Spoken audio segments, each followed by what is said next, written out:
तो यहाँ हम जेनर डायोड से रिलेटेड 42 क्वेश्चन करेंगे, जिसका डी पार्ट हमें यहाँ भी करना है। ये बाकी के जो 3 पार्ट थे ए बी सी, ये हम लास्ट लेक्चर्स में कर चुके हैं। तो डी पार्ट में हमें क्या निकालना है, determine the minimum value of R L to ensure that the zener diode is in the on state. ठीक है, ये सर्किट हमें गिवन है। तो हमें क्या करना है कि जेनर डायोड के ऑन होने के लिए इस सर्किट में आर एल की मिनिमम वैल्यू बतानी है।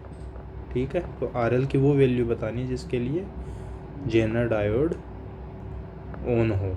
ठीक है, हमें पता है इसकी एक कंडीशन होती है जेनर डायोड ऑन होने के लिए। ये कंडीशन होती है ये कि जो वी आउटपुट है वो जेनर डायोड की वोल्टेज वी जेड से या तो बराबर हो या उससे ज़्यादा हो। एग्जाम्पल के लिए मान लो कि वी जेड की वैल्यू जैसे गिवन है 10 वोल्ट, तो वी एल की वैल्यू 10 वोल्ट हो या फिर 10 वोल्ट से ज़्यादा हो। ठीक है, ये कंडीशन है जेनर डायोड के ऑन होने के लिए। तो वी एल की मिनिमम वैल्यू 10 वोल्ट होनी चाहिए जेनर डायोड के ऑन होने के लिए। ठीक है, तो यही हम यहाँ यूज लेंगे।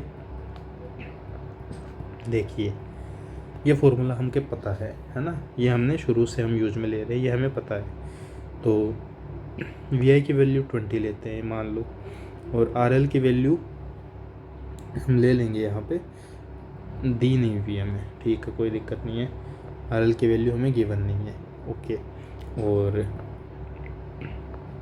ये वैल्यू हमें गिवन है। ठीक है, हमेशा हम किलो ओम में काम कर रहे हैं। ठीक है, आर यदि किलो ओम में ले रहे हैं तो आई है वो मिली एम्पियर में लेंगे। ठीक है, इसलिए हम ऐसा कर रहे हैं। तो ये तो आ गया हमारा वैल्यूज, और वी एल की वैल्यू है वो 10 ले लो। ठीक है, जेनर डायोड ऑन की कंडीशन ही है ये।